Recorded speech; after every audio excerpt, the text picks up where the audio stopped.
আসসালামু আলাইকুম। ষষ্ঠ শ্রেণীর শিক্ষার্থীদের জন্য আজকের ভিডিওটা খুবই গুরুত্বপূর্ণ, কারণ স্বাভাবিক সংখ্যার উপরে আমরা আজকে এই 6টি প্রশ্ন সমাধান করার চেষ্টা করব। প্রত্যেকটা প্রশ্ন খুবই গুরুত্বপূর্ণ এবং এই প্রশ্নগুলো আমি কালেক্ট করছি 3টা অনুশীলনী থেকে 1.1, 1.2 এবং 1.3। আমাদের প্রথম প্রশ্ন হচ্ছে, অঙ্কপাতন কাকে বলে উদাহরণ দাও। ছোট্ট একটা কথা বলে রাখি, এই যে 0 থেকে 9 পর্যন্ত যে সংখ্যাগুলো আছে, এই সংখ্যাগুলো দিয়ে কিন্তু আমরা সারা পৃথিবীর সকল সংখ্যা বানাতে পারি। যেমন 1-এর সাথে যদি আমি 9 কানেক্ট করি তাহলে এটা হয়ে গেল 19। আবার 9-এর সাথে যদি আমি 1 কানেক্ট করি সেটা হয়ে গেল 91, একই সংখ্যা কিন্তু। তো অঙ্কপাতন হচ্ছে, আমরা যদি বলি কোনো সংখ্যা, অঙ্ক বা প্রতীক 0 থেকে 9 ব্যবহার করে লিখে প্রকাশ করার পদ্ধতিকে বলা হয় অঙ্কপাতন বা ইংলিশে বলা হয় নোটেশন। এটি মূলত অঙ্ক বসিয়ে সংখ্যা তৈরি করার প্রক্রিয়া। আমরা অলরেডি একটা উদাহরণ দিয়েছি 1 আর 9, ঠিক তদ্রূপ 5 এবং 2 যদি পাশাপাশি বসাই সেটা হয়ে গেল 52। আবার 3, 0, 5 যদি আমরা পাশাপাশি বসাই সেটা হয়ে গেল 305। এবং এই বিষয়টাই হচ্ছে অঙ্কপাতন। তো এরকমই আজকে আমরা 6টা অঙ্ক সমাধান করার চেষ্টা করব, যেগুলো ছোট প্রশ্নের জন্য খুবই গুরুত্বপূর্ণ। দ্বিতীয় প্রশ্ন, বিশাল একটা সংখ্যা আমরা দেখতে পাচ্ছি, এই সংখ্যাটাকে আন্তর্জাতিক পদ্ধতিতে বানিয়ে কথায় লিখতে হবে। আন্তর্জাতিক পদ্ধতিতে কি, একটা বিষয় বলে রাখি যে একক, দশক, শতক এই পর্যন্ত ঠিক আছে, একটা একটা করে সংখ্যা। আন্তর্জাতিক পদ্ধতিতে হাজার হচ্ছে 3টা সংখ্যা থাকবে, তারপরে চলে আসবে মিলিয়ন, সেখানেও 3টা সংখ্যা থাকবে, এরপরে চলে আসবে বিলিয়ন, সেখানে কিন্তু আবার একক, দশক, শতক থেকে শুরু হবে। তো এই যে বিশাল সংখ্যাটা, এটাকে যদি আমরা কমা ব্যবহার করি, দেখো কি করব, আমরা ডান দিক থেকে কমা ব্যবহার করব। তাহলে এই যে প্রথম এখানে কমা, তারপরে কমা, তারপরে কমা, তারপরে কমা। তো শুরুর পার্টটা কি, একক, দশক, শতক, এরপর পুরোটা হচ্ছে হাজার, তারপরে হচ্ছে মিলিয়ন, এরপরে হচ্ছে বিলিয়ন। তাহলে আমরা কি বলতে পারি, 203 বিলিয়ন, 203 বিলিয়ন। তারপরে 434 মিলিয়ন। তারপরে হচ্ছে এই যে 031, তার মানে 31 অর্থাৎ 31,000।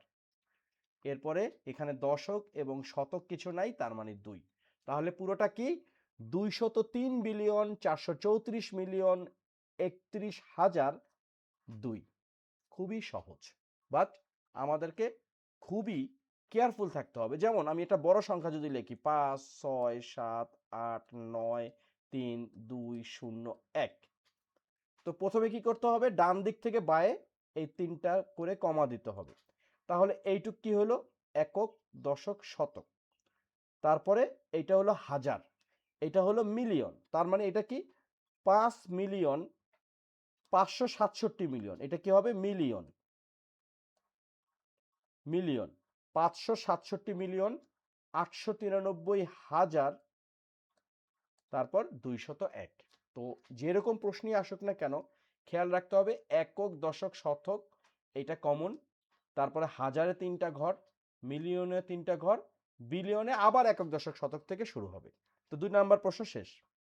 3 নাম্বার প্রশ্ন লেখা আছে 2, 3, 17 সংখ্যাগুলো কোন ধরনের সংখ্যা এবং কেন। দেখো এটা দেখেই কিন্তু আমরা বুঝতে পারছি যে কোনটার সাথে কোনটার কিন্তু মিল নাই। যেমন এমন না যে 2কে কিছু দ্বারা গুণ করলে 17 পাচ্ছি বা 17কে কিছু দ্বারা ভাগ করলে 3 পাচ্ছি, প্রত্যেকটা আলাদা। এই আলাদা হওয়ার কারণে আমরা একটা ডিসিশন নিতে পারি এটা একটা মৌলিক সংখ্যা। মৌলিক সংখ্যাটা কি, যে সংখ্যাকে শুধুমাত্র এক বা ওই সংখ্যা বাদে অন্য কোনো সংখ্যা দ্বারা ভাগ করা যায় না। তো আমরা এটাকে লিখতে পারি কিভাবে, যে আমরা জানি যে সকল সংখ্যার গুণনীয়ক কেবল 2টি, কি কি, এক এবং ওই সংখ্যাটি। সে সকল সংখ্যা হচ্ছে মৌলিক সংখ্যা। 2, 3, 17 এর গুণনীয়ক দুইটি। কি কি? এক হলো 1, আর একটা হলো ওই সংখ্যা। তাই 2, 3, 17 মৌলিক সংখ্যা। কোন সংখ্যা এবং কেন আমরা সুন্দর করে বললাম। এই প্রশ্নগুলো কিন্তু খুবই গুরুত্বপূর্ণ। তারপরের প্রশ্ন হচ্ছে, কোন সংখ্যা 6 দ্বারা বিভাজ্য হওয়ার শর্ত কি? উদাহরণ দাও। প্রথম শর্ত হচ্ছে গিয়ে ওই সংখ্যাটি 2 দ্বারা ভাগ যেতে হবে অথবা সংখ্যাটিকে কি করতে হবে? জোড় হতে হবে। এরপরে হচ্ছে সংখ্যাটিকে কি 3 দ্বারাও ভাগ যেতে হবে। অর্থাৎ যে সমস্ত সংখ্যা 2 এবং 3 দ্বারা ভাগ করা যায় সেই সংখ্যাগুলো 6 দ্বারাও ভাগ করা যায়। তাহলে আমরা এইভাবে লিখতে পারি যে কোনো সংখ্যা 2 ও 3 দ্বারা বিভাজ্য হলে সংখ্যাটি 6 দ্বারা বিভাজ্য। একটা উদাহরণ দেই, যেমন 72 সংখ্যাটির ক্ষেত্রে একক স্থানীয় অঙ্ক কত? 2। যেহেতু একক স্থানীয় সংখ্যা 2, তার মানে সংখ্যাটি 2 দ্বারা বিভাজ্য। আবার সংখ্যা করতে যদি আমরা নিজস্বভাবে যোগ করি, যেমন 7 যোগ 2 হচ্ছে কত? 9। এই 9 কিন্তু 3 দ্বারা বিভাজ্য। তার মানে এই পুরো 72 সংখ্যাটা 3 দ্বারা বিভাজ্য। অলরেডি আমরা প্রুফ করছি যে 72 2 দ্বারাও বিভাজ্য। সুতরাং সংখ্যাটি 6 দ্বারা বিভাজ্য। খুব সহজেই অঙ্কটা করে ফেললাম। এরপরে বলছে যে গুণনীয়কের সাহায্যে 36, 48, 72 এর গসাগু নির্ণয় করো। তো প্রথম কথা হচ্ছে গিয়ে যে আগে আমি একটা বিষয় লিখলাম, এটা কিন্তু তোমরা পরে লিখবা। এটা হবে কি? পরে। কেন পরে? দেখো, প্রথমে বলছে গুণনীয়কের সাহায্যে। তো আমি কি লিখছি? 36, 48, 72 এর সাধারণ গুণনীয়কগুলোর মধ্যে গরিষ্ঠ গুণনীয়ক হচ্ছে 12। সুতরাং 36, 48, 72 এর গসাগু হচ্ছে 12। এখন আমরা তো গুণনীয়কটা বের করতে হবে, তাই না? কিভাবে বের করতে পারি? শুরুতে আমরা 36 এর গুণনীয়কগুলো বের করি। কিভাবে করতে পারি? এই যে আমাদের 36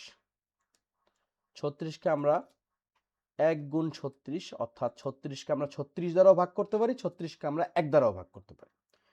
36 কে আমরা 2 দ্বারা ভাগ করলে পাবো কত? 18। 36 কে যদি আমরা 3 দ্বারা ভাগ করি, 3 12 36, তাই তো?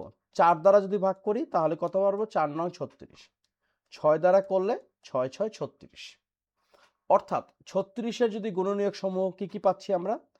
আমরা পাচ্ছি হলো 1, 2, তারপরে 3, এরপরে হচ্ছে 4, 6, 6 একবারই নেই, দুইবার যেহেতু আসছে 9, তারপরে হচ্ছে 12, এরপরে হচ্ছে 18, তারপরে কত? 36। এই একটা বের হইল। এখন আমরা আর একটা বের করব। সেটা কারটা? 48 এরটা বের করব।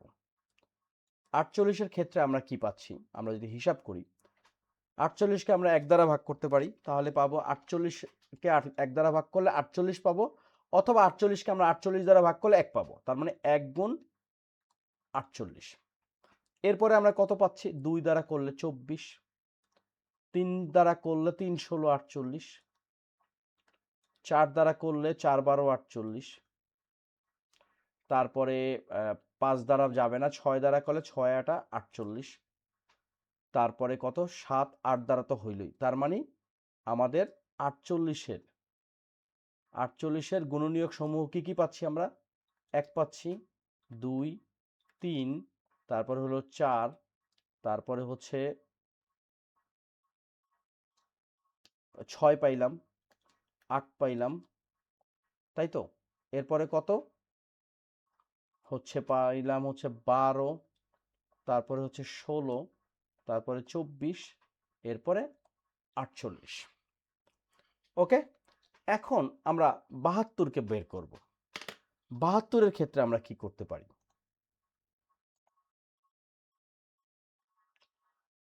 72 এর ব্যাপারে আমরা যেটা করতে পারি সেটা হলো, এই হলো আমাদের 72। 72 কে যদি আমরা 1 দ্বারা ভাগ করি পাবো 72, অর্থাৎ 1 গুণ 72। তারপরে কি করতে পারি? 2, 36 দোকানে 72। 3 দ্বারা করতে পারি, 3 24 72। 4 দ্বারা করতে পারি, তাহলে কত পাবো? 72 কে যদি আমরা 4 দ্বারা ভাগ করি 72 ভাগ হলো 4, আমরা পাবো হচ্ছে 18, তাই তো? দিলাম 18। এরপরে 5 দ্বারা যাবে না, 6 12 72, অর্থাৎ 6 গুণ 12। এরপরে 7 দ্বারা যাবে না, 8 দ্বারা যাবে, 8 নং 72, তারপরে 8, তারপর 9তে চলে আসলো। সুতরাং 72-এর যদি আমরা বিশ্লেষণ করি, গুণনীয়কগুলো কি কি? একটা হচ্ছে 1 2 3, এরপরে হচ্ছে 4, এরপরে হচ্ছে 6 8, তারপরে কত? এরপরে হচ্ছে 8, তারপরে হলো 9, এরপরে 12, তারপরে 18, এরপরে 24, এরপরে হচ্ছে 36 এবং তারপরে 72। এখন লক্ষ্য করি, আমরা কিন্তু 36 এবং 48, এরপরে 72, তিনটারই কি বের করছি? গুণনীয়ক সমূহ বের করছি। এখন লক্ষ্য করো, 36-এর সর্বোচ্চ গুণনীয়ক হলো 36, 48-এর 48 আর 72-এর 72। এখন প্রশ্ন হচ্ছে, এমন কোন জিনিস আছে যেটা সব জায়গায় আছে এবং সেটা সর্বোচ্চ? লক্ষ্য করো, 48-এর বা 36-এর পরে আর কোনো কিছু নাই। ওদিকে 48-এর পরে আছে 24, এই 36-এ কিন্তু 24 নাই, তাই তো? 16 কিন্তু 36-এ নাই, 12 আছে। তাহলে এই 12-কে আমরা একটু মার্ক করি, কারণ এই 12টা এখন পর্যন্ত দুই জায়গাতেই পাওয়া গেছে এবং সব জায়গাতেই পাওয়া যেতে হবে। আবার খেয়াল করো যে 18 এখানে আছে, 18 কিন্তু 36-এ ছিল না, 18 36-এ ছিল, সরি, কিন্তু 48-এ কিন্তু 18 ছিল না। তার মানে আমরা 18 নিতে পারবো না, কারণ সাধারণ গুণনীয়ক নিতে গেলে আমাদেরকে বের করতে হবে গরিষ্ঠ গুণনীয়ক, অর্থাৎ সবচেয়ে বড় যে গুণনীয়কটা। তাহলে আমরা দেখতেছি যে কমন এবং সবচেয়ে বড় হচ্ছে 12। লক্ষ্য করে দেখো, এই 12 কিন্তু সব জায়গায় আছে এবং এটা কমন। সুতরাং এই যে আমি লাইনটা লিখছিলাম, 36 48 72 এর সাধারণ গুণনীয়কগুলোর মধ্যে গরিষ্ঠ গুণনীয়ক হচ্ছে 12। সুতরাং 36 48 এবং 72-এর গসাগু হচ্ছে 12। বলছে কি, গুণনীয়কের সাহায্যে 36 48 72-এর গসাগু নির্ণয় করো। উত্তর হচ্ছে কত? উত্তর হচ্ছে 12। আজকের শেষ প্রশ্ন নাম্বার 6। এখানে লেখা আছে, কোন বৃহত্তম সংখ্যা দ্বারা 52 94-কে ভাগ করলে প্রত্যেকবার ভাগশেষ 4 থাকবে? তাহলে এই ধরনের ক্ষেত্রে শুরুতে কি করতে হবে? প্রত্যেকটা থেকে আমাদের 4 বাদ দিতে হবে, অর্থাৎ 52 থেকে 4 বাদ দিলে 48, 94 থেকে 4 বাদ দিলে 90। এই 48 আর 90-কে যদি আমরা গসাগু করি তাহলে কিন্তু সেই বৃহত্তম সংখ্যাটা পাবো। কিভাবে করতে পারি? দেখো, যেহেতু বৃহত্তম সংখ্যা দ্বারা 52 এবং 94-কে ভাগ করলে ভাগশেষ প্রত্যেকবার 4 থাকে, কাজেই নির্ণয় সংখ্যা হবে, এই 52 থেকে 4 বাদ দিলে আমরা পাবো 48, 94 থেকে 4 বাদ দিলে পাবো 90, এর গসাগু। তাহলে আমরা যদি বের করি যে এই হলো আমাদের 48 আর বের করতে হবে 90 এর গসাগু, তাই তো? তাহলে আমরা একটু মন দিয়ে করি, 90 48-এর মধ্যে যাচ্ছে একবার, লিখলাম 48, তাহলে 10-এর থেকে 8 বাদ দিলে 2, হাতে 1 5, 9-এর থেকে 5 বাদ দিলে 4, হলো কত? 42। আবার 48-কে আমরা ভাগ করতে হবে, 48 তখন হয়ে যাবে ভাজ্য আর 42 হয়ে যাবে ভাজক। শেষ ভাজকটাই হবে আমাদের গসাগু। তাহলে 48-এর মধ্যে কয়বার যাচ্ছে? একবার। কত লিখতে পারি? 42। 48 থেকে 42 বাদ দিলে 6, আবার ভাজ্য হয়ে যাবে 42, 6 7 42। এই হচ্ছে আমাদের উত্তর। সুতরাং কাজে নির্ণয় সংখ্যাটি হবে 48 এবং 90 এর গসাগু। তাহলে উত্তর কত? উত্তর হচ্ছে 6। এখন আসলে ব্যাপারটা কি দাঁড়াইলো? আমরা যদি এই 52-কে 6 দ্বারা ভাগ করি তাহলে কত পাবো? দেখো, 6 আটা 48। এই দেখো, 52 থেকে 48 বাদ দিলে 4 থাকতেছে। প্রশ্নই ছিল কোন বৃহত্তম সংখ্যা দ্বারা 52 ও 94-কে ভাগ করলে প্রত্যেকবার 4 ভাগশেষ থাকবে। এই যে 52-কে 6 দ্বারা ভাগ করছি, 4 ভাগশেষ থাকছে। আবার যদি আমি 94-কে 6 দ্বারা ভাগ করি তাহলে প্রথমে একবার গেল 6, 9-এর থেকে 6 বাদ দিলে কত হয়? কত? 9-এর থেকে 6 বাদ দিলে বাদ দিলে থাকতেছে 3, আর এদিকে হইতেছে 4, 5 6 30। এই যে লক্ষ্য করি, আবারও কিন্তু আমাদের 4 ভাগশেষ থাকছে। তো এই হচ্ছে আজকের 6টা প্রশ্ন। এটা আমরা এসকিউ করলাম। এই সৃজনশীল প্রশ্নের মধ্যে কিন্তু এইগুলো আবার লেজ লাগানো থাকতে পারে। সুতরাং সব অঙ্কই গুরুত্বপূর্ণ, সব অঙ্কই সিকিউ, সব অঙ্কই এসকিউ, সব অঙ্কই এমসিকিউ। দেখা গেছে অঙ্কটা করে 3টা বা 4টা অপশন দিয়ে দিল, হয়ে গেল এমসিকিউ। আবার এই অঙ্কটাই কোনো একটা অঙ্কের খ নাম্বার বা গ নাম্বারে দিয়ে দিল, হয়ে গেল সিকিউ। তো যাই হোক, আমাদের প্রচুর প্র্যাকটিস করতে হবে এবং সংখ্যা খুবই গুরুত্বপূর্ণ একটা টপিকস যে কোনো সময়ের জন্য। তো তোমরা সবাই ভালো থাকো, সুস্থ থাকো। যদি মনে করো চ্যানেলটি কাজের, তাহলে প্লিজ সাবস্ক্রাইব করবে। Thank you.